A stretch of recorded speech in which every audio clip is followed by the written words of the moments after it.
बाळंतपणासाठी दाखल नवविवाहितेचा मृत्यू, अहमदपूर ग्रामीण रुग्णालय, जबाबदार कोण?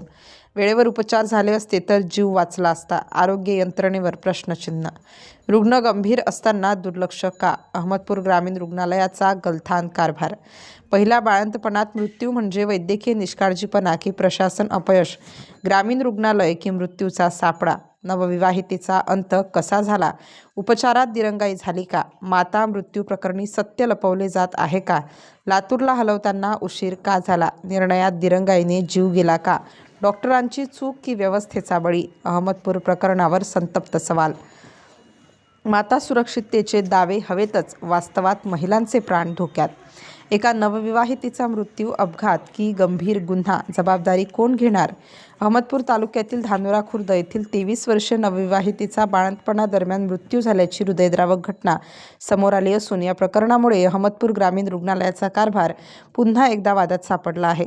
दीपाली दयानंद वाघमारे असे मृत महिलेचे नाव असून पहिल्या बाळंतपणासाठी 15 डिसेंबर 2025 रोजी त्यांना अहमदपूर येथील शासकीय ग्रामीण रुग्णालयात दाखल करण्यात आले होते.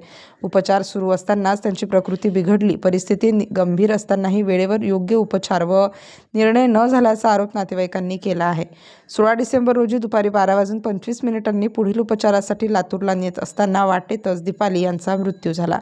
लातूर येथील डॉक्टरांनी त्यांना मृत घोषित केले. या घटनेनंतर नातेवाईक व ग्रामस्थांनी तीव्र संताप व्यक्त करत रुग्णालयातील डॉक्टर व कर्मचाऱ्यांच्या हलगर्जीपणामुळेच हा मृत्यू झाल्याचा आरोप केला आहे. प्रशासनाच्या निष्काळजीपणामुळे एका नवविवाहितेचा संसार उद्ध्वस्त झाल्याची भावना व्यक्त होत आहे. या प्रकरणी अहमदपूर पोलीस ठाण्यात अकस्मात मृत्यूची नोंद करण्यात आली असून पुढील तपास सुरू आहे. दरम्यान वैद्यकीय अधीक्षकांनी जिल्हास्तरीय माता मृत्यू अन्वेषण समितीमार्फत सखोल चौकशीचे आदेश दिले आहेत. चौकशीनंतर सत्य समोर येणार असले तरी या घटनेमुळे ग्रामीण रुग्णालयाच्या व्यवस्थेवर गंभीर प्रश्नचिन्ह निर्माण झाले आहे. राष्ट्र माझा लाईव्ह न्यूजसाठी दिलीप मोरे, अहमदपूर. पहिल्या दिवशीपासून ते 9व्या महिन्यापर्यंत प्रत्येक गोष्टीच्या नोंदी पेशंटच्या संबंधाने यांच्याकडे आहे आणि अगदी चांगल्या पद्धतीने चालत ती पेशंट ग्रामीण रुग्णालयामध्ये डिलिव्हरीसाठी दाखल झाली. डिलिव्हरीसाठी दाखल झाल्यानंतर 24 तास त्याच्यावर जे काही उपचार ते केले, परंतु नंतरच्या वेळेस डिलिव्हरी आई विचारायची की कधी होणार आहे, 2 तासांनी, थांबा संध्याकाळी, पहाटे, असं तिला बोलत गेलं. त्याच्यानंतर असं झालं की डिलिव्हरी रूममध्ये तिला नेलं.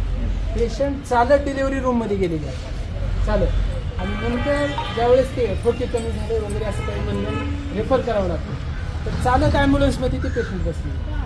तर आमची विनंती अशी आहे की हा सगळा प्रकार जो आहे तो अतिशय उपचारामध्ये दुर्लक्ष करणे याच्यातला हा प्रकार आहे. त्याच्यामुळे त्या महिलेचा जीव गेला आणि तिच्या लेकराचा जीव गेला. आमची विनंती अशी की त्याच्यामध्ये जे कोणी जबाबदार असते त्याला शासन झालं पाहिजे, त्याच्यावर कारवाई झाली पाहिजे, अशीच आमच्या सगळ्यांची मागणी. बरं, आता याच्यात मी तुम्हाला सांगतो, तुमचे कागदपत्र आमच्याकडे उद्या येतील, आम्ही दाखल करू तुमचे आम्ही स्टेटमेंट घेऊ, जबाब घेऊ, सगळ्यांचे जबाब घेऊ. तुमच्या जबाबावरून असं दिसून आलं की त्याची काही हलगर्जीपणा आहे काय, मी त्याच्या CS ला पत्र देतो, HOD ला पत्र देतो, जिल्हा आरोग्य अधिकाऱ्याला. ते चौकशी करतील. ते चौकशी केल्यानंतर जर त्याचा हलगर्जीपणा दिसून आला तर तुम्ही यायची गरज नाही, मी स्वतः गुन्हा दाखल करतो. घडामोडी जाणून घेण्यासाठी राष्ट्र माझा लाईव्ह न्यूज चॅनलला सबस्क्राईब व लाईक करा.